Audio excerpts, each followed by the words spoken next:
Hello guys, hope you are doing well. So in this class we are going to learn about case converter formula. Okay, तो case converter formula क्या होता है, जैसा कि पिछले class में मैंने आपको बताया था लोअर अपर प्रॉपर फंक्शन के बारे में। तो दोस्तों इसका एक इंटरव्यू क्वेश्चन है, एक हमारे व्यूअर हैं उन्होंने मुझे दिया था और उनका क्वेश्चन ये था कि how to recognise below text. Below text मतलब कि यह टेक्स्ट जो नेम है it is a lower upper or proper letter. Okay, तो इस चीज़ को समझना है कि यह जो है, देखिए यहाँ पे केस नेम लिखा हुआ है ना, राजकुमार, यह प्रॉपर लेटर में, मोहित लोअर लेटर में है, संजय ये सारे लोअर लेटर में है, ये देखिए राज प्रॉपर लेटर में है, ऐसे यह दीपक अपर लेटर में है। तो उसके सामने ऐसे केस का नाम लिखा हुआ आ जाए कि यह किस केस में है, यानी अपर में है, प्रॉपर में है या लोअर में है, ऐसे लिखा हुआ आ जाए, यानी इसको पहचाने और यहाँ पे वह रिजल्ट दे दे।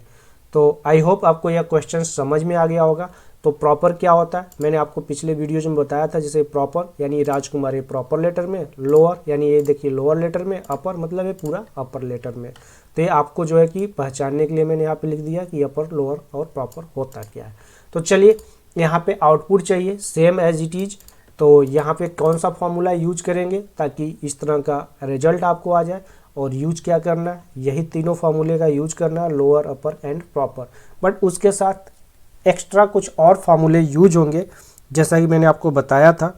तो इस फार्मूले के साथ साथ चलिए दूसरा फार्मूला यूज करते हैं। अब यहाँ पे आपका सबसे पहले इफ़ फार्मूला यूज होगा, क्यों? क्योंकि कंडीशन देना है, अगर यह प्रॉपर हो तो प्रॉपर आए, लोअर हो तो लोअर आए, और क्या हो अपर हो तो अपर आए। तो उसके लिए आपको इफ कंडीशन का यूज करना है। तो equal to if function. Okay, अब इफ के साथ आपको याद होगा पिछला क्लास में मैंने आपको बताया था एग्जैक्ट फार्मूला के बारे में। तो एग्जैक्ट फार्मूले का यूज करेंगे अब यहाँ पे। तो एग्जैक्ट क्या होता है यहाँ पे आपको अब ये भी समझ में आ जाएगा। तो सबसे पहले क्या लिखेंगे, एग्जैक्ट। एग्जैक्ट मतलब कि एग्जैक्ट होता है, मतलब बिल्कुल सेम टू सेम। ओके, तो यह आपको आउटपुट देगा एग्जैक्ट। अब आपका जो है ये 5 यानी ये 5 है, कॉमा, अब ये 5 क्या हो, एग्जैक्ट लोअर। अब मैं यहाँ पे लोअर का यूज कर रहा हूँ, सबसे पहले लोअर फॉर्मूला, लोअर को एग्जैक्टली चेक करते हैं, लोअर, फिर A5 यहाँ पे। ओके, अब फिर इस ब्रैकेट को बंद। अब देखिए एग्जैक्ट फार्मूला किसको चेक कर रहा है, लोअर को चेक कर रहा है, और एक ब्रैकेट और क्लोज करेंगे, ठीक है। अब कॉमा, फिर डबल कोट के अंदर लोअर लिख देंगे, लोअर, फिर कॉमा देंगे। अब फिर एक इफ लगाएंगे, इफ, फिर एग्जैक्ट फार्मूले का यूज करेंगे, एग्जैक्ट। ओके, अब यहाँ पे फिर से हम जो है A5 का एड्रेस दे देंगे, कॉमा। अब हम इसको चेक करेंगे यह क्या है, A5 क्या है, एग्जैक्टली अपर केस में है क्या, तो यहाँ पे अपर का फॉर्मूला दे देंगे A5। ओके, अब फिर यहाँ पे double bracket close, comma, double quote के अंदर यहाँ पे फिर हम लिख देंगे अपर।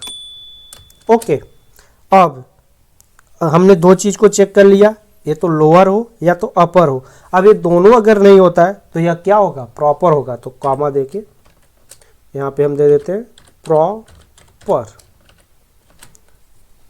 ठीक है।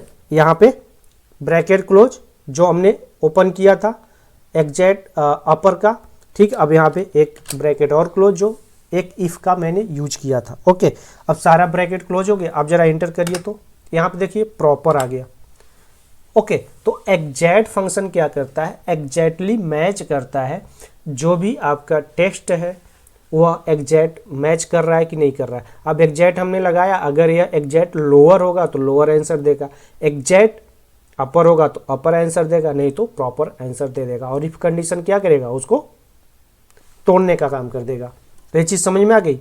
तो ये फार्मूला ऐसे काम करता है, और यह जो है आप इसको पकड़ के ड्रैग कर दीजिए नीचे तक, देखिए आपको पूरा आंसर मिल गया।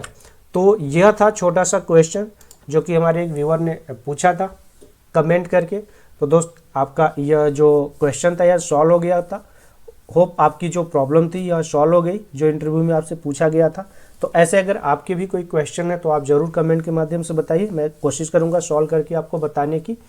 तो इसी के साथ सीखते सिखाते रहिए, और अगर वीडियो अच्छा लगा तो लाइक करिए, चैनल को सब्सक्राइब करिए। तो चलिए अब मिलते हैं नेक्स्ट क्लास में नेक्स्ट टॉपिक के साथ। तब तक के लिए धन्यवाद। जय हिंद, जय भारत।